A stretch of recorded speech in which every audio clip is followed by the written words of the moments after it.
rimwe bantumira ahantu ndumva ari za Nyanza muri icyo giterane naho kumbisi mu rusengero ngiye ahubwo ngiye mu bana banutse babandi bafite amaherena hano babandi bipfumuje imikondo babandi bareba barya b'abahungu bafite amaherena ku munwa yewe data we ariko kuko nabibayemo nabonaga ari nko kuhagira inkoko mwari muzi ko Imana hari igihe igiza ikaza mu buzima bwawe ukayibona ko yaje ariko amarira akaba menshi ibyo bintu mwarabibonye uzi ko hari igihe Imana yabwiye umuntu ngo ndaca mu rugo rwawe nzaza kugusura yazigatwara umwana we w'imfura guhinduka mu buzima bwawe ahindura ibyanze guhinduka iyo ngahindura ibyanze guhinduka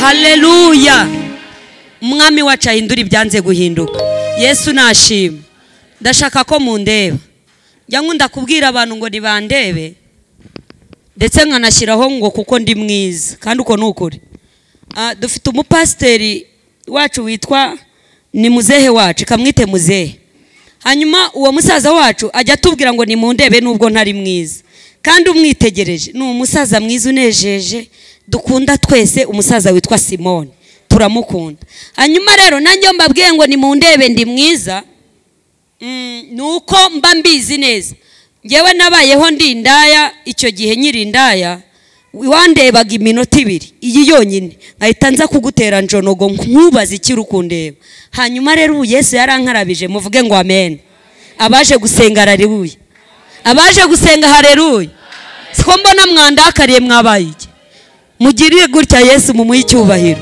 haleluya twaje gusenga ni muhumure kandi umugambi w'Imana urakomeje ku buzima bwacu Yesu nashima rero ndashaka ko muntiza amaso Yesu yangize mwiza nari narakanuye amajisho ariko ubu murabona ukuntu nabaye mwiza kubera Yesu mwamukomeye amashyi uyu mugabo erega niwe nje kubabwira nta kindi kintu nimubabwire kitari Yesu hanyuma ubu dufite abantu bashaka kurya ibyo abantu birinze bashaka kurya ibyo abakiranutse bakumva icyo Imana ivuga ariko ntibakora ibyo Imana ishaka barangiza ngo natwe Mana dutabare ariko Imana iraca ndashaka kukumenyesha ko nta mafaranga Imana izaguha ari iyaguhaye no kandi simereye hasi ubundi nge navukiye mu rugo rukijijwe muri Korodo Dimashe nabaga ndi dirija w'abana ariko Satana nobora amaranjyana gore ibyo byo kuvuga ngo abanjye ngo barakijijwe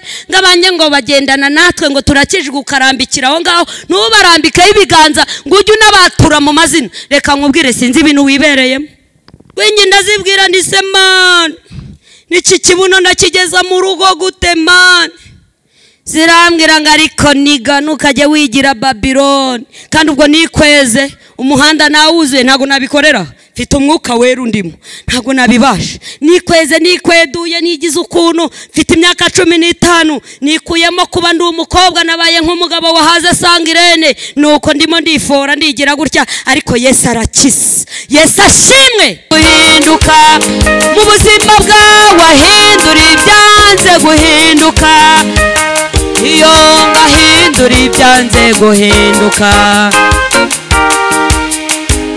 haleluya umwami wacu ahindura ibyanze guhinduka Yesu nashima ndashaka ko mundeba nkunda kubwira abantu ngo nibandebe ndetse nkanashyiraho ngo kuko ndi mwiza kandi uko nukuri dufite umupasiteri wacu witwa ni muzehe wacu kamwite muzehe hanyuma uwo musaza wacu ajya atubwira ngo nimundebe nubwo ntari mwiza kandi umwitegereje ni umusaza mwiza unejeje dukunda twese umusaza witwa Simone turamukunda hanyuma rero nanjye mbabwiye ngo nimundebe ndi mwiza nuko mba mbizi neza ngewe nabayeho ndi indaya icyo gihe nyiri indaya wandebaga iminota 2 iyi yonyine nkahita nza kugutera njonogo nkubaza ikiri ukundeba hanyuma rero ubu Yesu yarankarabije muvuge ngo amen abaje gusenga haleluya abaje gusenga haleluya siko mbona mwandakariye mwabaye iki mugiriye gutya Yesu mumuhe icyubahiro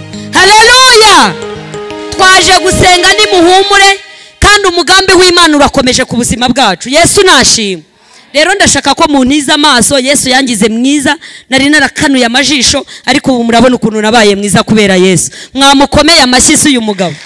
Erega niwe nje kubabwira, nta kindi kintu ndi bubabwire kitari Yesu. Imana, dusome ijambo ry'Imana ano muri Luka umurongo waho wa 68. Ni igitabo cya Luka igice cya mbere umurongo wa 68. Twihute tuhagere. Kadusome mu izina rya Yesu Kristo. Umwami ahimbazwe, Imana y'Abisiraheli, kuko igendereye abantu bayo ikabacungura. Muvuge ngo amen. Abaje gusenga munyikirize ngo amen. Reka turisubiremo. Aravuze ngo umwami ahimbazwe, Imana y'Abisiraheli, kuko igendereye abantu bayo ikabacungura. Mwongere muvuge ngo amena. Ka dusome no mu gitabo cya mbere cya Samweli. Igitabo cya mbere cya Samweli ibice 2 ku murongo wa mbere, ubundi tuganire kuri ayo magambo y'Imana. Izina ry'Uwiteka nirishimwe. Haravuze ngo maze Hana arasenga ati, umutima wanjye wishimire Uwiteka, ihembe ryanjye rishyirwe hejuru n'Uwiteka, akanwa kanjye kagukiye ku banzi banjye, kuko nejejwe n'agakiza kanjye. Mwongere munyikirize ngo amen. Yesu nashimwe. N'umugabo nanjye ndamwemera, Yesu n'umugabo nanjye ndamwemera, agira neza n'umugabo nawe ujya umwemera, aratabara n'umugabo nanjye ndamwemera, mumukomera amashyi n'umugabo nanjye ndamwemera. Haleluya, n'umugabo nanjye ndamwemera, mwami wanjye n'umugabo nanjye ndamwemera, iyo n'umugabo nanjye ndamwemera. Iyo twahoze turi Nyakabanda ariko birahinduka, hanyuma umudugudu wanjye cyangwa se itorero ni ku Munini. Imana niduhana umugisha. Shimiye Imana ingejeje hano. Ni iminsi myinshi yariciyemo, ariko yabishimye. Buriya wabikunda wabyanga yabishimye kugera hano. Yesu ashimwe. Kutera intambwe nababwiye kare ndimo nivuga, ndababwira ngo ikipe ya Yesu yatsinze. Kuba wateye intambwe bikemera. Haleluya, haleluya. Nuko Yesu ikipe ye yagize gute? Yatsinze. Rero nanjye shimiye Imana ko yabanye nanjye kangeza hano, kandi kaba yarabarinze tukaba twongeye guhura muri bazima, muhumeka umwuka w'abazima. Izina ry'Uwiteka nirishimwe. Haleluya. Abaje gusenga haleluya, abasinziriye haleluya. Ntago babura, ariko turi imbere y'Imana, sibyo se? Turi imbere y'Imana ishobora byose, turi imbere y'Imana ishobora ibyananiye abantu. Yesu nashimwe. Hanyuma ndashaka ko twinjira gato muri iri jambo ry'Imana tuganiriyeho. Ijambo ry'Imana dusomye, shaka ko dukuramo ijambo rimwe tuvuganaho. Ijambo rivuga ngo Imana ikwiyereke, cyangwa se Yesu akwiyereke, ariko mu buryo binezeza umutima wawe. Sinzi niba mubyumvishije, ariko nabazaniye agaseke, nabazaniye ubutumwa bukubwira ngo ijuru Imana ikwiyereke. Imana yaremye isi n'ijuru ikadendeza inyanja. Imana yakuremye ikwiyereke, ariko mu buryo umutima wawe uri bunezerwe. Muvuga ngo amena. Uriya musaza mumutunga ibiganza muvuga ngo Imana imuhe umugisha. Uriya musaza watubwirije umugisha w'Imana ukugereho. Ubundi nta muntu ujya umenya Imana, nta muntu ujya umenya Imana. Uyu musaza yavuze Imana nyumva mu bundi buryo bushyashya. Kumbi ngijuru n'intebe y'Imana. Mwabyumvishije namwe? Hanyuma ngisi nayo ni intebe y'ibirenge byayo. None se umutwe uri he? icyo kintu mwacyumvishije biravuze ngo umutwe nyine ufite indi parite ufite nawo sibyo se Imana ni ngari Imana ni nini Imana ni guhezagire mu izina rya Yesu njyewe nafashijwe Yesu nashimwe hanyuma uwo mwami w'abami twiriwe imbere uwo mugabo kizigenza uwo ngo utajya upfa uwo ngo utajya usaza ngo yitwaza akabando uwo ngo utajya uhinduka kubera imbihi akwiyereke ariko mu buryo umutima wawe haleluya uri bunezerwe hereka ibi bintu muri bubyumve mwari muzi ko Imana hari igihe igiza ikaza mu buzima bwawe ukayibona ko yaje ariko amarira akaba menshi ibyo bintu mwarabibonye uzi ko hari igihe Imana yabwiye umuntu ngo ndaca mu rugo rwawe nzaza kugusura yazi gatwara umwana we w'imfura ese ubwo urwo rugo kari Imana yari yaje bakayibona rwarasetse ntago rwasetse hari igihe Imana iza ariyo yaje rwose nta badayimoni babiriho ariko ugasanganirwa n'ikintu bita umubabaro ariko nari nkwifurije ikintu cyiza ucyakire mu izina rya Yesu Imana y'amahoro ikwiyereke ive mu buturo bwayo bwo mu ijuru ikwiyereke ariko mu buryo umutima wawe uri bugire gute uri bunezerwe muvuge ngo amen iyi Mana yageze hariya mu bice 19 by'itangiriro igeze kwa Loti irimbura Sodomu n'Igomora siko bimeze ikintu bita umuriro w'amazuku uragenda urahatwika ubwo ntago ari Imana yari yaje badi ariko yari yaje igira ite irimbura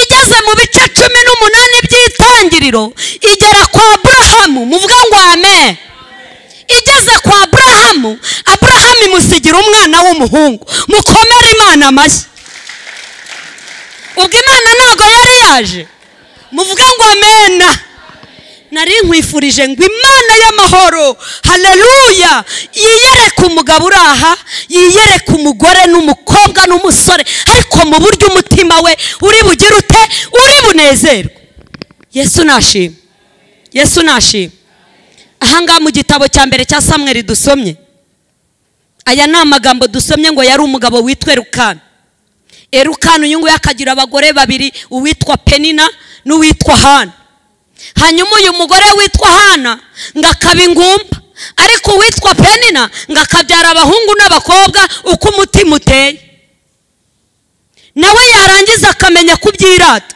ngakajya aca imbere ya Penina akamubwira ati wamubonye ko nabyaye undi ariko turi kumwe se mukunda ijambo ry'Imana muvuga ngo amena rero yabyara umukobwa agaca kuri Hana akamubwira ngo wabibonye ko Imana yanyongeye Hana akagira umubabaro yabyara undi muhungu akongera agaca kuri Hana ati nkuri banze imenye Hana mbere y'umuryango wose ibanze imenye Hana ko nabyaye umwana w'umuhungu Hana akagira umubabaro kandi umugabo wabo yari umwe muri iyo misi yose Hana yasengananaga ikintu bita umubabaro Imana ukagira ngo ntaga iri kumwumva ariko burya nubwo wabona bitinze haleluya Imana yacu niko Bibiliya yambwiye ngo niyo yonyine ijya yumva ibyisabwa Yesu nashimwe burya ibigirwamana bifite amaso ntago bireba ibigirwamana bifite amatwi ariko ntago byumva bifite amaboko ntibikora bifite amaguru ariko ntago bigenda mumvugire ngo amena Yesu ashimwe Hana asenga igihe kinini akajya asanga avuga ati Imana nanjye wangiriye neza ukama umwana w'umuhungu nanjye nkereka Penina ko nabasha kubyara wangiriye neza ukama umwana w'umuhungu washaka ukanyongera n'umukobwa nanjye nkiyenza nkirata kuri uyu mugore Penina ko yanzengereje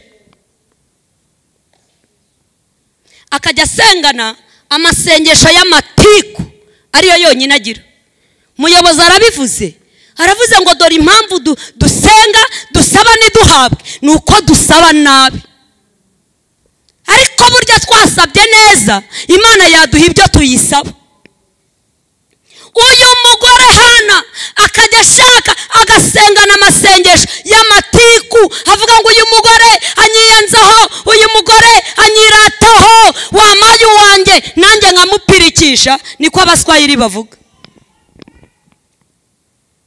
ariko turashimira Imana. Igihe kimwe ngo baza kujya ku rusengero, we n'umugabo we n'umuryango we, nababwiye ngo ni mu ndebe. Yesu nashimwe, baza kujya mu rusengero rw'Imana. Uyu mugore ajyana ikintu bita umubabaro mwinshi, ajyana umubabaro, ajyana agahinda, ajyana ishavu imbere y'Imana. Reka nkubwire, umubabaro wawe wigira ahandi hantu ujyana, umubabaro wawe ushyire Yesu. Ubu nongeye kumwizera bundi bushyashya. Haleluya. Kumbi wanyibukije ko uyu mubumbe turiho ni akantu k'umubumbe kari ahantu hejuru, ariko ibiri hasi y'umubumbe ni Yesu bitegeka. Bari ushyira ibyo bintu byawe. Haleluya.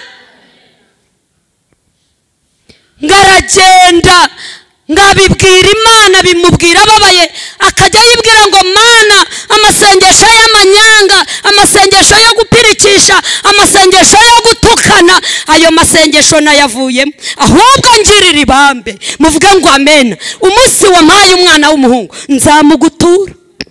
Uyu mugore arisobanukirwa, amenya uko agomba gusenga. Aravuga ngo nzamugutura, kandi si icyo gusa, azaba mu nzu yawe iteka. Umutambyi yera aramwitegereza, aramureba, aramubaza ati ariko se wa mugore we, uzageza ryari isindwe ryawe? Kubera iyihe mpamvu? Ngo yari ari gusenga, umubabaro waramubanye mwinshi, ngo amagambo adasohoka inyuma, ngo ahubwo ngo ari kuvugira mu mutima, ariko ngo iminwa ikajya inyeganyega. Burya nubona ugisenga ugatobora, ubu utaragerwaho. Iminwa ikanyeganyega, agahinda kakamwica. Umutambyi aramusanga, haramubwira ngo uzageza ryari isindwe ryawe? Haramubwira ngo databuja, ntago ari ugusinda, sindi umugore w'umupfapfa, ahubwo ndi gusuka umubabaro wanjye. Muvuge ngo amena. Ndi gusuka umubabaro wanjye imbere y'Imana. Haleluya. Ngeze ko ibyo ngomba kubaha mbibaha, windi ugira ngo birandeba. Icyo ngomba gukora ndi bugikore. Muvuge ngo amen. Yesu ashimwe. Njyewe ndi gusuka umubabaro imbere y'Imana. Mfite agahinda, buriya bavuganye byinshi. Ramuga ati mbanye n'umugabo imyaka 15, mbanye n'umugabo imyaka 3, mbanye n'umugabo imyaka 5, ariko nta nivamo ndabona. Naho kumva uko yinginga Imana, kuko Imana yacu yumva ibyisabwa. Muvuge ngo amena. Iri kumva isengesho rye. Haleluya. Uyu musaza w'umutambyi aramubwira ngo ngaho genda, Imana iguha ibyo umutima wawe ugize ute wifuza. Uyu mugore arataha, ngatwita inda y'umwana witwa Samweli. Haleluya, haleluya. Urangira amagambo abiri ntinya mu ijambo ry'Imana, kambabwiremo, reka nyababwire yose. Ijambo rya mbere ntinya ni ijambo rivuga ngo nubura ubwenge Imana izakureka. Ntabwo ubuze igihe uzaburira ubwenge imbere y'Imana. Nta n'igipimo cy'imyaka kibura ubwenge gihari, nta n'amashuri ahari wavuga ngo se nabuze ubwenge ryari imbere y'Imana. Iryo jambo nawe uritinye. Ijambo rya kabiri, natinye ijambo rivuga ngo uko umfashe niko nkubera. Hanyuma ukuntu wimereye gutyo, ukuntu wumva Yesu yuzuye mu mutima wawe, uko niko ari buze. Yesu ashimwe. Ndashaka kubabwira ngo nta muntu uzira undi mu rusengero. Umuntu wese ahaha ajyaniwe. Haleluya. Umuntu ahaha ajyaniwe. Uko ufashe Imana niko ikubera. Muvuge ngo amen. Uyu mugore ngabyara umwana w'umuhungu, amaze kumubona Samweli, umutima we uranezerwa. Niyo magambo twasomye ngo maze Hana arasenga ati. Muvuge ngo amen. Muvuge ngo amen. Mwongere ngo amen. Haleluya, haleluya. Ngo maze Hana arasenga ati. Arasenga, aravuga hano mu bice bibiri. Aravuga ngo maze Hana arasenga ati, umutima wanjye wishimira Uwiteka. Yesu ashimwe. Ihembe ryanjye rishyirwa hejuru n'Uwiteka. Akanwa kanjye kagukiye ku banzi banjye, kuko umva impamvu yabyo, kuko nejejwe n'agakiza kawe. Muvuge ngo amen. Uzi ko Yesu akiza? Yesu arakiza. Nese ntabwo nabibabwiye.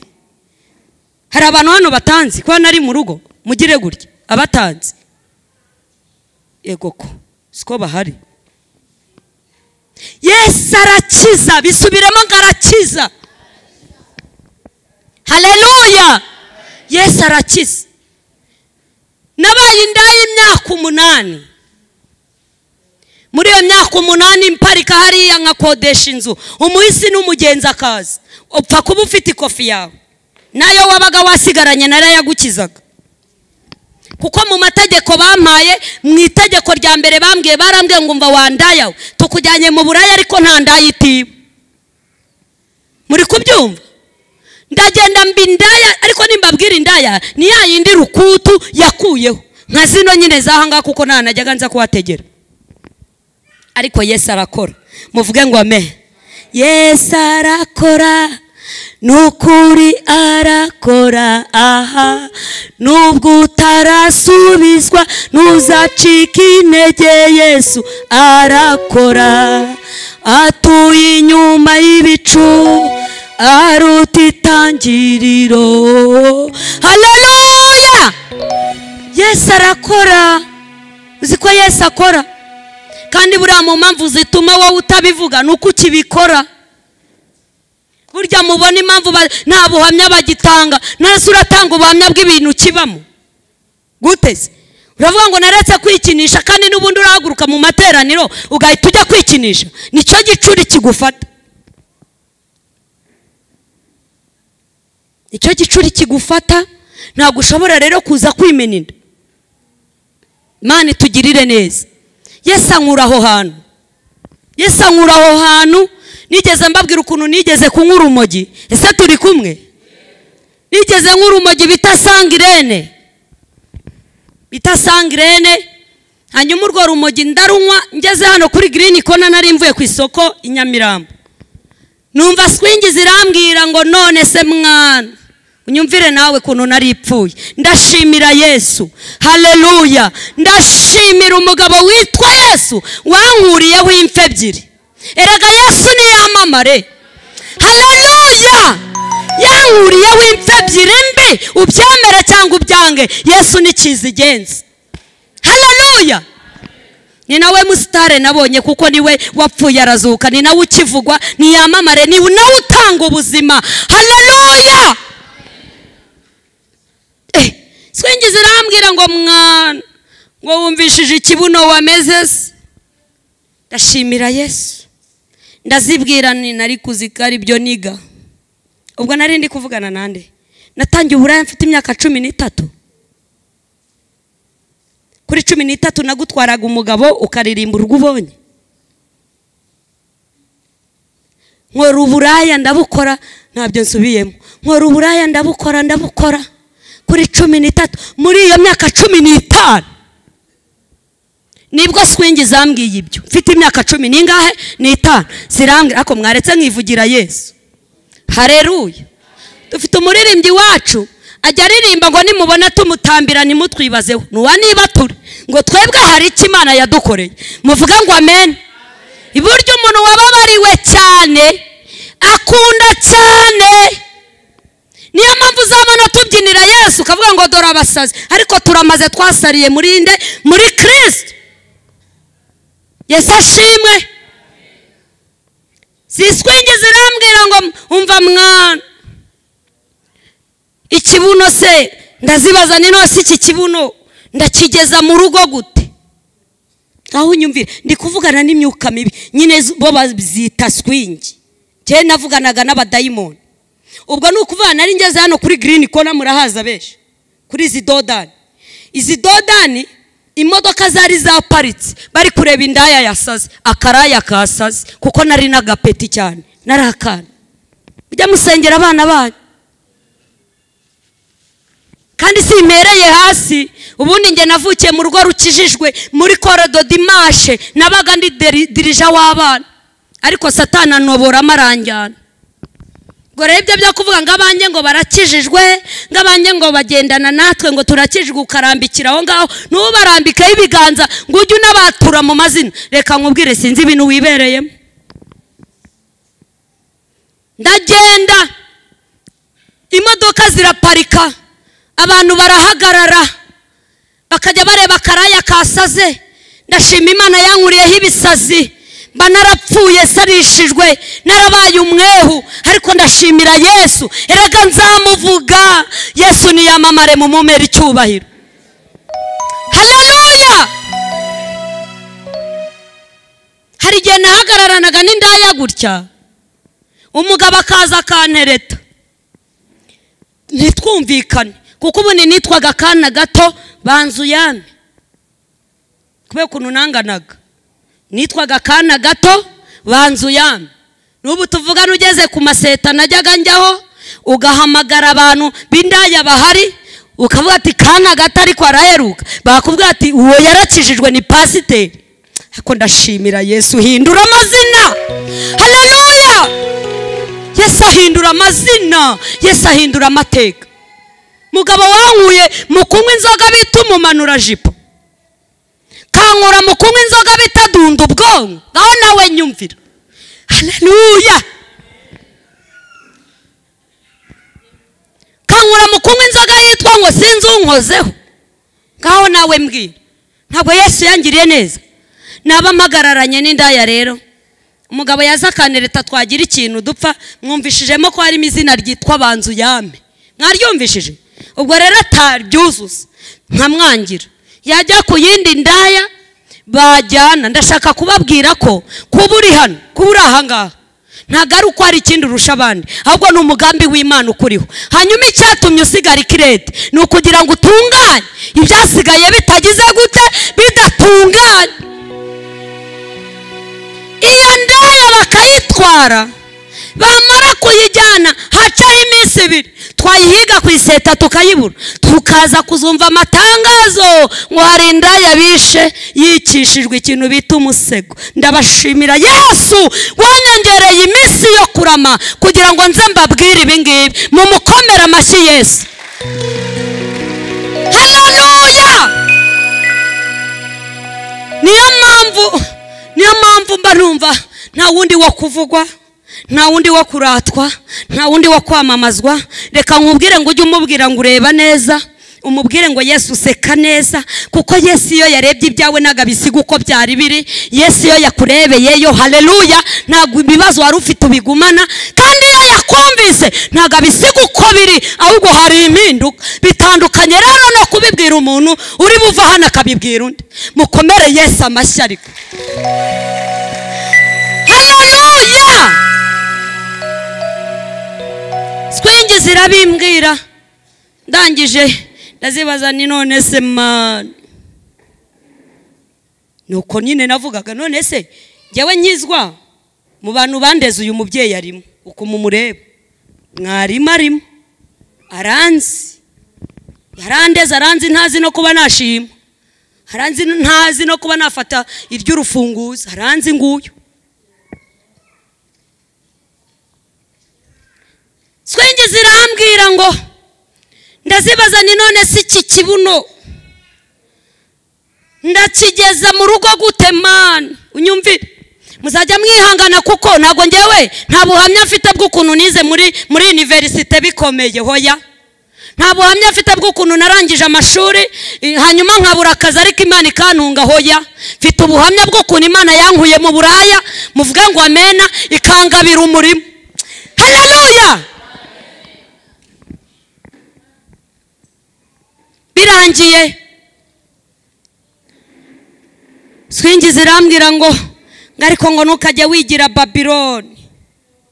Kuki wigira Babiloni mwana? Nuko zavugaga ndi mu bantu bakijijwe indimi z'abanyamahanga ibintu nk'ibyo bikanciramo. Ariko mu minsi yashize iyo umwaka ujya kurangira hari ibiterane mu gihugu bibaho hanyuma amatorero yose arabikora ibyo bintu. Hanyuma ku bantu ibyo biterane biba bigamije kurwanya ibiyobyabwenge. Hanyuma rero bahamagara abantu babinkweyeho kugira ngo nyine abari bo bakura abandi kuko nago wakwigisha isomo utizi. Siko bimeze se. Hanyuma rero rimwe abantu mira ahantu ndumva ari za Nyanza muri icyo giterane naho kumbisi mu rusengero ngiye ahubwo ngiye mu bana banutse babandi bafite amaherena hano, babandi bipfumuje imikondo, babandi bareba batya b'abahungu bafite amaherena ku munwa. Yewe data we, ariko kuko nabibayemo nabonaga ari nko kuhagira inkoko. Hanyuma Imana irambwira ngo nujyayo umeze wambaye penetesiya wigize nka padiri, ntago bari bukumve, biragusaba ko wisanisha nabo. Ngira umugisha rero nyine urumva byari ngombwa ko nisanisha nabo. Imana imana imbaraga zabyo. Noneho nagera ku mwana umwe namubwira ni haleluya mane, tari kuzikariniga wana ti amen amanigo. Kandi nahavuye bakijijwe bafashe nimero zanjye. Mwari muzi ko aha hantu duteranira haba hakirimo abajama, harimo amaniga. Yewe we waruzi ko badahari. Hanyuma rero nuza wizanishijwe penetesiya, ubu harimo umuntu ndi kuvuga ngo iki kibuno se mani ndakigeza mu rugo gute, akaba ari bwo yumva, naho ubundi bindi atari kubyumva. Ahantu haba amatafu. Niyo mpamvu rero nabyo iyo ngeze mu gihe cyabyo cyabayeho mbikoresha. Mungirire gutya mumere Yesu icyubahiro. Cyubahiro ni kimana, yo twebwe twese tugihende, iyo ngabagabo mu gihende. Icyubahiro ni cyande. Haleluya. Swingi ndazibwira ndise man, niki kibuno ndakigeza mu rugo gute man. Zirambwira ngo ariko niga nukajya wigira Babylon, kandi ubwo nikweze umuhanda nawuzuye ntago nabikorera, mfite umwuka wera undimo, ntago nabibasha. Nikweze nikweduye nigize ukuntu, mfite imyaka 15 nikuyemo kuba ndi umukobwa nabaye nk'umugabo wahaze Sangirene, nuko ndimo ndifora ndigira gutya. Ariko Yesu arakiza, Yesu ashimwe, Yesu arakiza. Ndangije zirambwira ngo ariko ngo jya ufata ibuno rimwe n'itako rimwe, ubiterurire rimwe, ubijyane ubitereke hariya, ugaruka ufata irindi tako naryo uritereke hariya. Wagira ngo ni nk'udufuka tw'ibirayi narindi kugenda ndepoza nkagaruka ngafata kandi. Urumva nta rindushye? None se nkwishinge wowe wabivukiyemo, nkwishinge. Nabibonye ndushye, kandi burya ikintu ubonye unaniwe urushye ni nacyo uha agaciro. Niyo mpamvu kenshi ujya kubona ukabona umwana gukuweho yari umukristo akugenderaho, ariko kuko ataza agakiza Imana ikamwigisha kugira ngo nawe ahagwe. Muranyemeje, Imana ibaho umugisha. Yesu ashimwe. Ndangije nkora ibyo swingizi mbwiye nyine ndabikora. Ubwo urumva narikweduye nigira gutya, kandi numvaga ari ibintu bifite uburemere ngomba gukoresha imbaraga. Hanyuma ndwana rero n'itako rimwe, ndagigiye rimwe nditeretsa. Uri kumva ko niba nteretse rimwe aha ibyuya byarazaga, hasigaye irinda, sikosa mwebwe mu byumva. Hanyuma nkongera nkafata icyo bita imiyaga. Wabyumvishije? Gufata gapoze ndimo sanga shaka kime zo kugira ngo nze guterura n'irindi tako, nkongera nkagaruka rimwe nditaye aha irindi riraha, nkongera nkagaruka nkarwana naryo ku buryo ubona ko ndi kurwana. Hanyuma naryo nkaritereka hari. Mbikoze nk'ishure 5 giye kubona mbona haje umuntu w'umusore, ariko uwo musore twajyaga turusangira, tukarusangira akarungurira nanjye nkarumugurira, tugasangira byeri ibintu byose, ariko nta yindi gahunda twagiranaga, nukuba twaguriranaga gusa. Araza arandeba mu maso, gatayizire hano wowe, ngwino hano wowe ntacyo bitwaye, hagarara, shimwe Imana yakuzanye uri umugabo. Araza ndeba mu maso, aranyitegereza, arambwira ati se noneho man wabaye ikiniga.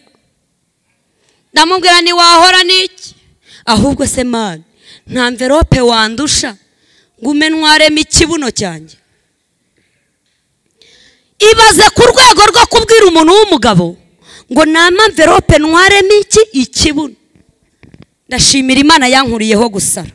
Mukomere Yesu amashyi.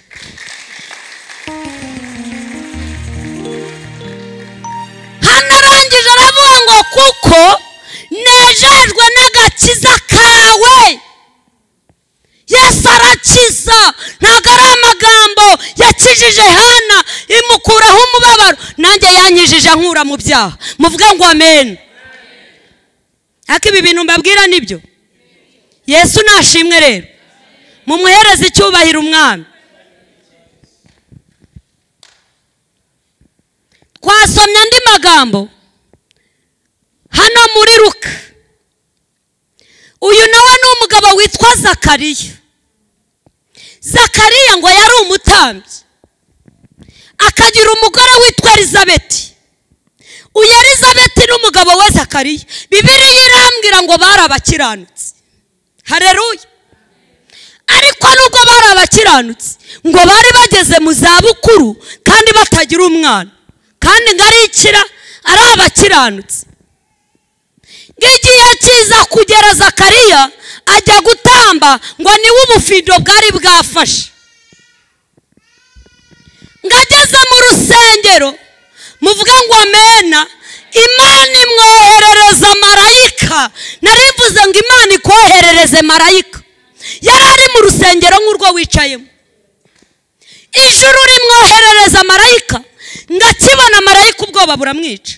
Ngahita arikanga, ngo marayika aramubwira ngo humura, humura Zakariya, amasengesho yawe, ibyo umaze iminsi usaba byarumvishijwe. Umugore wawe Elizabeti, muvuge ngo amena, agiye kukubyarira umwana w'umuhungu. Azaba umunezero wawe, azaba ibyishimo byawe. Arabimutekerereza, aramubwira ngo uyu mwana azaba mukuru muri bene se, kandi azagendera mu mateka n'amategeko y'umwami Imana. Aramubwira ngo azasanganya imitima y'abantu banjye, ariko kandi nta nzoga zanywa, kuko ni umunaziri wanjye n'umukozi wanjye. Amuhereza amategeko, amubwira iby'uwo mwana kuntu azanezeza abantu. Haleluya. Arabimutekerereza. Uyu mugabo ngarajijinganya, mu kujijinganya ahita kubitwa akantu kagobyori ko kugobwa ururimi, hanyuma ngarataha. Marayika aramubwira ngo uzongera kuvuga ari uko ibyo nkubwiye bisohoye. Ngaragenda rero, twihute tugere ukuntu yabyaye Yohana. Yohana ngo baramubyaye. Mu kuvuga izina rya Yohana, ngo n'ururimi ruragobotoka. Haleluya. Imana ikugobotorera ururimi kubw'ibyo igukoreye. Haleluya. Erega ibi bintu irabikora, ibi bintu irabikora. Reka mbabwire, Imana izaduha ubugingo, ni nayo idutungiye muri ubu buzima busanzwe. Umuyobozi wacu se ntiyabivuze? Yabivuze ngo umunsi wamugoye ni umunsi yagombaga kuza i Kigali. Urumva byari byoroshye? Ariko ubu ngubu yanatega indege akagenda nta bwoba afite, kuko hari aho Imana imukuye, hari n'aho Imana imugejeje. Yesu ashimwe. Imana ibagobotorera indimi, igobotora ururimi. Amaze kurugobotoka, ngarangije arasenga, ngo yuzura umwuka wera, agira ibyishimo by'ukuntu Imana imuhaye umwana w'umuhungu. Haleluya. Ikamumuha mu busaza, yari yarabunaniwe, yari yarabuze uko abigenza, yari yarabuze icyerekezo. Muvuga ngo amena. Arangije aririmba iyi ndirimbo. Yesu nashimwe. Aririmba iyi ndirimbo mu gice cya mbere cya Luka. Mu gice cya mbere cya Luka niho twayasomye ku murongo wa 68. Yesu nashimwe cyane. Aravuga ngo umwami ahimbazwe, Imana y'Abisiraheli, kuko igendereye abantu bayo ikabacungura. Muvuga ngo amen. Nari nkuzaniye ijambo rivuga ngo Imana ikwiyereke, ariko mu buryo biri bunezeza umutima wawe. Yesu nashimwe cyane. Mu bintu byatumye uyu mugabo arengerwa n'Imana, uyu tusomye witwa Zakariya, ingingo ya mbere yamurokoye ni ingingo yo gukiranuka we n'umugore we. Utaza kugira ngo ni umuntu wese. Ni ingingo yo gukiranuka, ni ingingo yo kubaha Imana. Iyo ni ijuru ryarebyeho, riravuga ngo nubwo ari umusaza, muvuge ngo amen. Nubwo ari umukecuru umugore we, ndabahereza umwana, kuko ndagendera kuri iki kintu cyo gukiranuka. Hanyuma ubu dufite abantu bashaka kurya ibyo abantu birinze, bashaka kurya ibyo abakiranutse, bakumva icyo Imana ivuga ariko ntibakora ibyo Imana ishaka. Barangiza ngo natwe Mana dutabare, ariko Imana iracaye. Ndashaka kukumenyesha ko nta mafaranga Imana izaguha ari iyaguhaye. No, iyacishije mu buryo bwo gukiranuka udakiranuka ntibibaho. Nta nubwo burya umuceri w'abapagani uba umeze nk'umuceri w'abakirisitu, no, kuko imodoka y'umukiranutsi itandukanye ubuhamya n'imodoka y'umunyabyaha. Niyo mpamvu njyewe sinemeranya n'abantu bavuga ngo ibyo bintu ngo muvuga ngo ibiki n'ibiki. Nibyo koko Yesu yaje kuduha ubugingo ndetse bwije, ariko muri ubu buzima dutungiramo niho aduhera ikintu bita akanzu. Akanzu rero ntago ari ugucamo uko wishakiye, ariko ngo hamwe n'ibitugerageza Imana igenda iducira ikintu bita akanzu. Kandi aka kanzu iyo kakugezeho ntago kaba akanzu kuri wowe, ni akanzu ku Mana, ariko kuri wowe gahinduka icyanzu. Muvuge ngo amen. Mukomere Imana amashyi. Gahinduka icyanzu. Imana idutabare, Imana itugirire neza. Kasanga abantu baravuga ngo gukiranuka, ngo umukiranutsi se wamukurahe? Umukiranutsi ariho kuko Bibiliya irabihamya. Yesu nashimwe. Jambo ry'Imana tugenderaho ritweretse ko uyu mugabo Elizabeth, uyu mugore Elizabeth n'umugabo we bari abakiranutsi. Burya rero nubona byarakunaniye ntuzagira ngo niko abantu bose bameze. Nubona kwirinda ntabyo ubashije, nubona gushurashura ntabyo ubashije kubireka, nubona kunyurwa n'umugore wawe ntabyo ushoboye, ukabona kunyurwa n'umugabo wawe Imana iguhaye utabishoboye, ntuzagire ngo abantu bose niko bameze. Hariho abantu bakigendera mu mateka n'amategeko y'Umwami Imana. Mukomere Imana yanjye amashyi. Kaburi umukobwa sinzi wigeze ambwira ngo birashoboka gute ngo ko waba uri umugore utabana n'umugabo ngo ukabaho ngo nta muntu n'umwe ngo ugire gutese. Umuntu ugira aho kugira utese. Yesu aratunyuze. Yesu nashimwe. Haleluya. Navuye mu nzu, naje mu nzu y'Imana, kankababwire ndumva kaje. Burya ibintu byose biba biri imbere yanyu biba biri kumanurwa nijoro. Yesu nashimwe. Hanyuma njyewe mva mu buraya, Imana yampaye umugabo. Imashu, umva, imahani, imaswiti, wabyumvishije? Sinzi nandi mazina, maze no kubyibagirwa. Imabe, wabyumvishije? Iramuma. Hanyuma imumaye tumaranye nk'icyumweru kimwe, ndabyuka hari mu gitondo numva swingi zirambwiye ngo ariko mwana wagiye gushima Imana se. Nari maze kwinywera ganja nabwo nyujuje urumogi, ariko badi mwambabariye mukongera mukamera Yesu icyubahiro. Hanyuma buriya urumogi abahanga bavuga ko umwotsi umaramo umuntu imyaka 6. Noneho mbabarira umbwire mu myaka 6, mu myaka 6 kuba ari umwotsi umwe, kandi navaga mu buriri maze gucoma nk'imyotsi 20. Uri kubyumva nkajya kugira utuntu nkora maze gucoma indi veni mu munsi umwe. Uri kubyumva neza? Uri kumva ko mu myaka maze ngiye kuzuza imyaka 10 nkijijwe.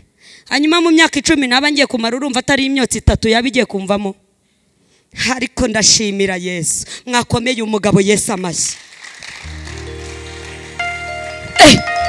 Yaba ari imyotsi 3 ku mibara y'abahanga, ariko ijambo ry'Imana rirambwira ngo ngiyo turi muri Kristo Yesu tuba twahindutse ibyaremwe bishya. Ibya kera biba bigize gute? Bishize. Kandi ntago umucyo ujye ubangikana n'umwijima. Ubu murabona ari urumogi bundimo we, mwaba mwarumbonyemo. Mumpere Yesu icyubahiro rero. Haleluya. Hanyuma sirambwira ngo genda ujye gushima Imana mwana. Ubwo nyine urabyumva, umwambaro w'uburaya ni wa mwenda suvi bigaragara. Hari ibintu byinshi se kari ku isoko nyine. Ni ku isoko nyine, ni ku isoko. Hanyuma niyo nari nambaye. Urumva ko niba suvi iri kugaragara ntago inda ari yo yihishe, cyangwa se umugongo ari wo wihishe. Kandi ngo ngiye gushima Imana. Wabyumvishije? Muba pen muri ADPR. aho nuriya aho nyine aho. Hanyuma ndagenda shyiraho isigara yanjye hari hafi, n'ubu ndahaturiye makunda kubi. Shyiraho isigara nanywaga intore ikanuka hano mu bitugu, no mu bintu nihannye bikangora. Intore ibamo, intore namaze igihe kinini nkora yitatu, nataha nkanywa agapisi ni agaki ni agace kayo gato. Intore yarangoye cyane, ariko ndashimira Yesu, amaraso ya Yesu byose abikuraho. Turi kumwe muvuga ngo amena rero. Haleluya. Hanyuma mfata isigara nyishyizeho, ngenda nyitumagura, nyitwara gutya, ngenda nitumurira mu muhanda naranutse. Ninde wandebagaze ku nkweto yageraga ahanga nta wavugaga, ariko nari ifite gahunda yo kujya gushima Imana. Ndagenda uku kuntu insengero zacu zubatse ni ubu buryo nyine, ni ukuvuga ngo ngewe naciye nkaha, ntago naciye nka hariya. Hanyuma aka karyango nyine urabibona gahita kagwa kuri aritari cyangwa se ku ruhimbi. Swingi rero ntarinjira, zirambwira ngo ariko mwana ninda kumva niga, ninaguzi ko abantu ugiye mari aba Babiloni, nari kuzika ari byo mwana. Ni noneho rero genda ubatize ngo nabaniga, niburi buvuge bya bintu byabo ngo haleluya bakakwikiriza. Uri kubyumva? Kandi wikwinjira niyo fege yitobore, nuko nyine bambwiraga abadayimoni. Ese urajya mbabwira ibyo batambwiye? Yitobore nurangiza ujugunye ipisi hanze, ubundi winjire gutyo tu uri free. Ariko ndashimira Yesu, yandutiye byeri na za mitsingi baratawe. Tiye byeri, Yesu yandutiye byeri na za mitsingi barata. Imana yacu nihabwa icyubahiro. Ndagenda ndinjira, sanga umuntu wari uyoboye arandeba, ntago nagiye kwicara, yarandebye kuko nahise nambuka nyine ngo nze shime. Arandeba aranyitegereza, ndamubwira numva mani nyine swingi zari zambwe ko ngomba kubabatiza mani, kuko nari mbizi neza ko muri aba Babiloni, ariko ninza mbabwira ngo mwama Babiloni mwe ntimuri bunyumve. Hanyuma zirambwira ati wowe jya ubabwira ngo mani, kuko abantu batanywa swingi, abantu badakora ibyaha, ababikora bazi ko muri aba Babiloni mwapfuye, mwaheze, mutazi ibyo murimo. Niyo mpamvu burya umuntu wahaza urumogi bye original ashobora kugusanga muri saro yawe, agahita abona utari kumureba, agahita ashikuza televiziyo, kandi ukabona arayikoreye, ari kubona udahari. Nibarenganye ababona udahari nyine uraho ngaho uraho.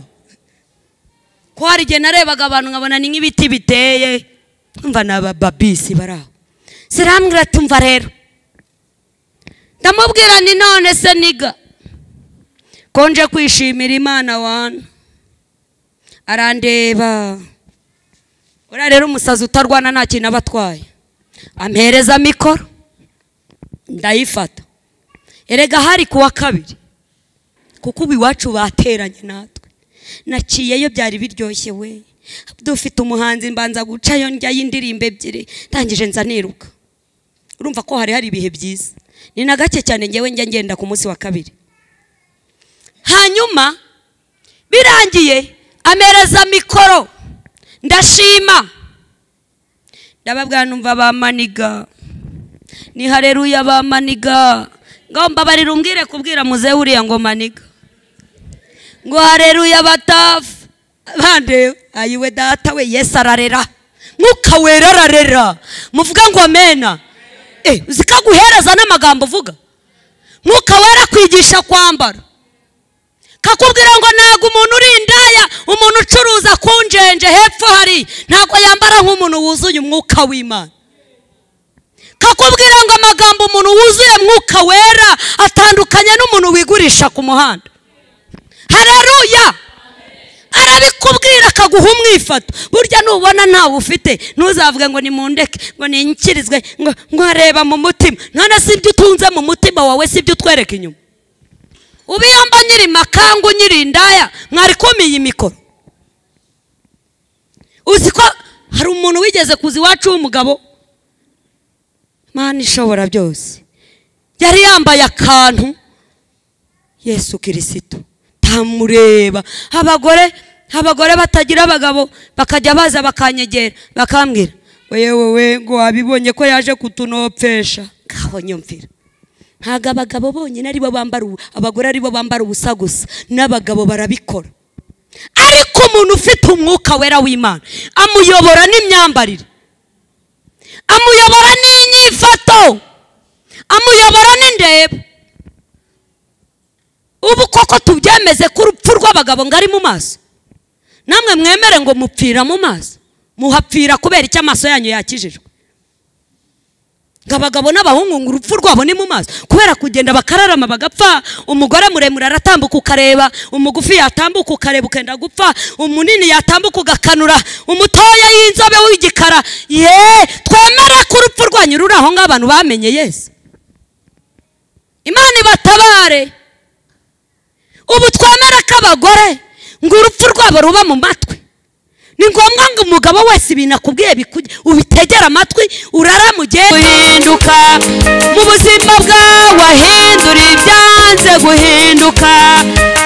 Iyo ngahindura ibyanze guhinduka. Haleluya. Umwami wacu ahindura ibyanze guhinduka. Yesu nashima. Ndashaka ko mundeba. Njya nkunda kubwira abantu ngo nibandebe, ndetse nkanashyiraho ngo kuko ndi mwiza, kandi uko nukuri. Dufite umupasiteri wacu witwa ni muzehe wacu, kamwite muzehe.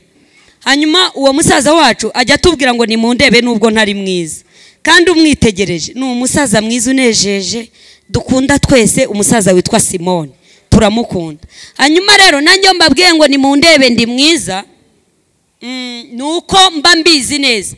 Ngewe nabayeho ndi indaya, icyo gihe nyiri indaya wandebaga iminota 2 iyi yonyine nkahita nza kugutera njonogo nkubaza ikiri ukundeba.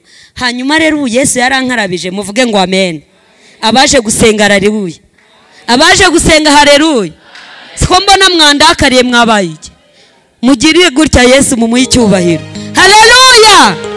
Twaje gusenga ni muhumure, kandi umugambi w'Imana urakomeje ku buzima bwacu. Yesu nashimwe. Rero ndashaka ko muniza amaso. Yesu yangize mwiza, nari narakanuye amajisho, ariko ubu murabona ukuntu nabaye mwiza kubera Yesu. Mwamukomeye amashyi uyu mugabo. Erega niwe nje kubabwira, nta kindi kintu nimubabwire kitari Yesu. Ntunyurwe n'ibyo wawe Imana yaguhaye, kandi nubwo yaba itaramuguha. Dore ikintu cyatabaye aba bantu, we n'umugore we ngo bari abakiranutse. Yesu ashimwe. Abo turi kumwe haleluya. Bari abakiranutse imbere y'Imana n'imbere y'abantu, niba Imana yagishirizagamo inama, nibo n'abantu basangaga. Yesu nashimwe. None se wa mugore we, umva ukuntu bagushuka. Ari uherutse kumbwira ngo ariko Mana we, Imana irengera abantu, Imana irengera abantu. Dore abantu bahagaze mu miryango babujije abantu b'Imana kuza gukizwa kubera yuko bikomeye. Umuntu yigeze ambaza ngo ni igiki kintu watinye ukigera mu nzu y'Imana? Ndamubwira ni ikintu natinye cya mbere ni uguhungira uburaya mu nzu y'Imana, akaba ari bwo bunyakira. Ugasanga mu nzu y'Imana abantu b'abagabo bakijijwe, ndetse rimwe na rimwe bavuga ngo zopaya, bakanagira batya, bakanicara hariya na hano, bakarya igaburo, bakarya ku mubiri. Naramubwiye ndi dore ikintu nabonye nkagitinya nicyo, kandi koko kiratinyitse. Wino nkwibwirire wowe inshuti yanjye. Haleluya. Ntago gitinyitse. Hagarara hano iruhande rwanjye. Umwe arambwira ngo mva nkubwire, nagukunze, wavuze neza Yesu, numva ndagukunze. Nashimiye Imana yagukuye mu buraya, none nakwikundiye, ariko nagukunze urukundo rukomeye, kuko uribanza ukanikurikira ku buzima bwanjye. Unyumvire nawe. Ariko se nshuti yanjye tubwizanye ukuri. Abenshi ndabona nta mumyiri hano, dushimiye Imana. Twese turi kureba. Tureke no kujya muri Kigali yose, tureke no kujya muri Nyamirambo yose, tureke kujya mu isi yose. Ubu ndibanza nkanikurikira. hoya se nimusubize turi kumwe. Ubu mureba reba bari abana ariko mureba hano muri kubona nibanza hanyuma nkanikurikira.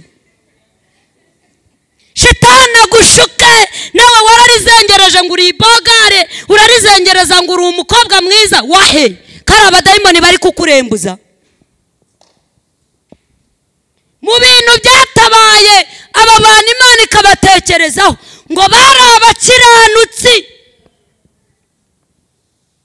Kabiri uzahasome bagenderaga mu mategeko y'Imana, ntago bayacaga iburyo cyangwa ibumoso, aho Imana yababwiraga kunyura. Abo tukiri kumwe haleluya, aho niho bacaga. Gutegeka kwa kabiri harabivuze ibice 28 haravuze ku murongo wa mbere ngo nugira umwete wo kwitondera no kwita kubyo ngo utegeke uyu munsi, iyi migisha yose izakuzaho igira ite ikugereho, ariko ngo nugira umwete. None kujya ushaka kurya iby'abana b'Imana nta mwete wabishyizemo. 11 ibice 8 ku murongo wa 17 Imigani haravuze ngo nkunda bankunda kandi abashakana umwete bazambona. Reka nkumenyeshe ngutangarize itangazo, reka nkubwire ngo ukunda Imana ni umenywa nayo. Shaka Imana uzayibona. Wiyikundira mu myenda ushaka kiguha, wiyikundira mu bana ushaka kiguha, wiyikundira mu biryo ushaka kurya, wiyikundira mu kwamamara na vizi ushaka kujyamo. Yikundire ko ushaka kujya mu ijuru, ibindi byose Imana izabikuzanira. Haleluya. Niko Mata yavuze, harabivuze hariya mu bice bya 6 ku murongo wa 33 haravuze ngo nimubanze mushaka ubwami bw'Imana no gukiranuka, ngo nibwo ibindi muzagira gute muzabyongererwa. Muvuga ngo amena. Bagenderaga mu mateka, amategeko y'Imana bakayubaha. Imana ibyitegereje. Haleluya. Ibyitegereje bavuga ngo reka mbarengere mbahereza umwana w'umuhungu witwa nde? Witwa Yohana. Cyanyuma tujye kusorezaho tugasenga Imana. Muvuge ngo amen. Bagenderaga mu mihango y'Imana, mu mihango y'umwami Imana. Yesu nashimwe. Iri jambo nigezeho nagize akabazo. Soma Bibiliya nenda kuyirangiza, ndi kwibaza ku kintu kijyanye n'imihango y'umwami Imana yariyo. Nawe kandi wabyibaza. Ariko muririmbyi yaravuze ngo numara kumwemera nk'umukiza wawe uhamye mu bandi ibyo yagukoreye. Yesu nashimwe. Imihango bayigenderagamo bubahaga Imana. Haleluya. Muri Luka ibice 22 uhereye hariya nko mu mirongo wenda nk'iya 14 aho ngaho kumanura ukageza nko ku murongo wa 19 uzasanga Yesu arimo aganira n'abigishwa be, arimo abasezera ariko aciye mu gusangira nabo. Ageze ku murongo wa 19 ngafata umutsima arawushimira, arangije ngo arawumanyagura. Urumva atari umuhango? Urumva atari umuhango? Arawumanyagura ngo arabahereza bose bakora icyo bita kuryaho. Arangije arabatongera, arababwira ngo ibi ngibi ibi mureba dukoranye ntago nzongera kurya, sinzongera no kunywa ntarababona mu ijuru. Ariko kandi nanjye umva umuhango mbasigiye, mujya mubikora kugira ngo munyibuke. Haleluya. Mujya mubikora kugira ngo mwibuke Yesu. None umukristo arakubita umwaka kandi akaririmba ngo twarabatu, nta hantu uziranye na Yesu, aragushaka akakubura. Ndetse wanga kurizaho nta n'umuziro ufite, ukumva ni ibintu bisanzwe, ariko kumva uyu ni umuhango Yesu yasize avuze.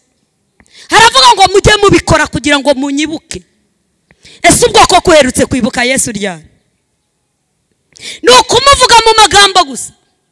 Muririmbyi yaravuze ngo yadutuye imitwaro yaduhetamishaga, dore tugenda twemye. Ntago nzi ikintu cyatuma ntibuka Kristo, ntago nzi ikintu cyatuma ntajya kwigabura. Ngibi bintu ujya bikora kugira ngo mwibuke Yesu nashimwe. Hanyuma wowe udafite umuziro utakibuka Yesu akeneye kugendera muri uwo muhango, ukongera ukamwibuka. Umuntu wibutse Yesu afite umwifato, afite ukuntu agenda. Umuntu ugendana na Yesu afite ukuntu ameze. Niyo mpamvu muzasanga rimwe na rimwe mwinjiye mu byaha mutakoraga, mwarabaye ibicamuki, kuko nta hantu mugihurira na Yesu. Ya marira y'ukuntu yagupfiriye se uheruka kuyarira ryari? Uheruka kumwibuka ryari? Yesu yari afite imihango abwira abantu bayo. Hari naho yigeze atuma abigishwa be, arababwira ngo nimugende, abazemera muzababatize. Urumva ko no kubatizwa ari umuhango? Abazemera bakemera ibyo nabatumye muzababatize. Mu Baheburayo ndumva ari mu bice nka 12 ahari, naho hari undi muhango. Haravuga ngo mujye mukumbura guterana kwera. Urumva wowe atari umuhango? Guterana kugize gute kwera? Bivuze ko hari ukundi guterana kutera. None se iyo nabaga nateraniye muri Kadirake cyangwa muri Sikayi, ubwo ntabwo nabaga nateranye. Hari umunsi umwe ninjiye muri Sikayi, ndagenda, nimara kugerayo icyo gihe yari igikoro birafunze. Hanyuma ngezeyo mitamurirana n'umugabo, arambwira ati sister nakwikundiye. Ni sawa kuko nari ngiye mu kazi. Ni sawa, ati ngwino baguha icyo kunywa. Ndagenda, bakimara kumereza icupa rya mbere, ndimo ndinywa, ndi gushaka kubabwira ko hari amateraniro atandukanye. Mujye mukunda guterana kwera, sibyo yemwe? Kandi guterana kwera ntago ari ukuza mu rusengero gusa, nubwo nabyo ari byo aricyo gihatse ibindi. Ariko burya na kwa kuntu umugoroba ugera ugahamagara famiye yawe, ugahamagara abana bawe, ese wagirirwa umugisha n'Uwiteka hakagira umuturanyi waza, kuriya ni uguterana kwera nk'uri kuvuga ijambo ry'Imana. Muvuga ngo ame, mwongera ngo ame, muvuga ngo amena. Ndagenda, mu gihe nangiye kurisoma nangiye no guceza kiriwa nzenze kiriwa yaya, burase njya nipfusha ubusa mu kubyinira Imana. Ntago njya nipfusha ubusa, kuko na Satani naramubyiniraga iminsi 3 igashira nicaye mu kabari. Ndi mu kabari nkageramo ngasinzira, nkajya kumva bamwe bakoropa ngo zamura amaguru dukorope, nkayazamura bamara gukoropa nkongera nkamanura, ubwo ndanakangutse nkahita afata ikirahure cyanjye nkakubita kirori ni ukunywa udakuraho, nkabanyimazemo nkakindi byeri, iminsi 3 ikamara nicaye aho ngaho mu kabari. Niyo mpamvu rero kuza kwipfushaguza hano imbere y'Imana, ukaza kwirugukanuye amaso wirebera gusa, nta kintu kiri kukwinjiramo. Reka nkubwire ngo uri kuhagira inkoko, urimo uhagira inkoko, ntabwo inkoko wayuhagira ngo izaki. Kintu gishobora inkoko n'amazi ashyushye ndetse yabize, nawe biragusaba gushebeka. Nekana nakubwiza ukuri, nta kintu uzabona kuri Imana utagikoreye. Ninde wabikubeshye? Ugomba gushaka Imana ukayishakana umwete wawe wose. Haleluya! Imana itugirire neza kandi Imana idutabare. Ndangije, Yesu nashimwe. Turacyari kumwe? Abo turi kumwe haleluya. Abaje gusenga haleluya. Bwoko bw'Imana haleluya. Hari ijambo rifite isanganyamatsiko ivuga ngo komatana na Yesu. Harimo ijambo rimwe ry'abantu, harimo ibintu 5 mbwira abantu b'Imana. Ndumva ahantu nararibabwiye, mbwira abantu b'Imana mbega Imana ibakorera, cyangwa se imigisha 5 igendana n'abantu b'Imana, igendana n'abantu bomatanye na Yesu. Hanyuma umugisha nshatse kubabwiraho n'uwuhe? Ni umugisha nahinduye wa 4. Ni umugisha uvuga ngo turi amaronko y'Imana. Muvuge ngo amen. Ubu none ni wabyumva, ariko burya uri amaronko ya Yesu, kuko uri mu bantu azafata ukuboko agenda muri Kirimana data wa twese, avuge ngo dore nguyu ubona comitiwe icumu ryo mu rubavu. Muvuge ngo amena. Avuge ngo dore nguyu ubona mbari ikamba ry'amahwa. Avuge ngo dore nguyu ubona mbari ubusa. Ngo amen. Bagenderaga mu mateka bakayagenderamo, ntibayahinduke, bagakora ikintu bita imihango y'itorero, bagakora ikintu bita imihango y'itorero babagamo, kandi Imana ibishyigikiye. Imana idutabare. Imana igira ite? Imana igira ite? Siko mbona mwandakaye. Imana igira ite? Haleluya. Ibyo biri mu bintu byatumye barengerwa n'Imana. Ibyo biri mu bintu byatumye batabarwa n'Imana. Yesu ashimwe. Tugiye gusenga Imana, ndabona amasaha yagiye. Tugiye gusenga Imana, ariko dusanze hari ibintu byatumye uyu mugabo Zakariya arengerwa n'ijuru. Dusanzwe hari ibintu byatumye Imana ibizana nk'iturufu. Hanyuma nago ngiye kukubwira ngo ihane, kandi ni wumva unabifite ibyo kwihana wihane, ahubwo fata umwanzuro, kuko igihe wihaniye kirahagije. Impamvu uri kubyumva nuko wihane. Impamvu wumva biri kugera ahantu bigukora nuko wihanye, ariko ujya kubona ukabona wabisubiyemo. Reka njyewe nkubwire ngo haguruka twisabire Imana imbaraga zitava mu birayi, imbaraga zitava mu mafaranga utunze, imbaraga zitava ahandi hantu, ahubwo imbaraga mvajuru. Yesu ashimwe. Izo mbaraga Yesu arazifite. Narabibonye agafata indaya yinjizaga abagabo 10 icyarimwe akayihereza kubaho nta n'umwe ifite. Ibyo bintu narabibonye Yesu arabikora, kandi kabahiri mu mwuka wera. Haleluya. So mbaraga Yesu arazifite. Igafata Yesu agafata indaya yinjizaga abagabo icyarimwe 3 muri shambura imwe. Ariko se bite byabo? Muba mu materaniro y'Imana, mumenye imihango y'Imana y'umwami Imana. Tugiye gusenga Imana, ariko icyabereye muri Sikaye niki? Nakomeje kunywa iryo cupa, nkomeza kurinywa, ngiye kubona mbona hari umuntu uje, ariko yari umugabo. Mbona araje kara, yari umugabo unanutse ukuntu, mbona ari kugenda yigira gutya, mbona aragenda yinyongagura, mbona aragenda yigira ukuntu. Arambwira ndeba cyamera hasangeza hejuru, kuko nari mpagararanye n'uwo mugabo. Arambwira ngo mvira ku mugabo wandayawe. Ndatangara, ndavuga niba ndinda yigezaho kurwanira umugabo n'undi mugabo, isi irarimbutse. Urumva ko nari naravukiye muri Korodo Dimashe.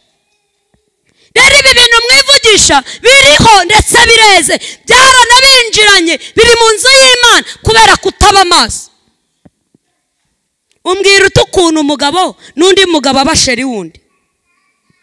Nahise nigirayo ndiruka ndumirwa, ariko ayo nayo yari amateraniro. Hanyuma umaze iminsi uteranira,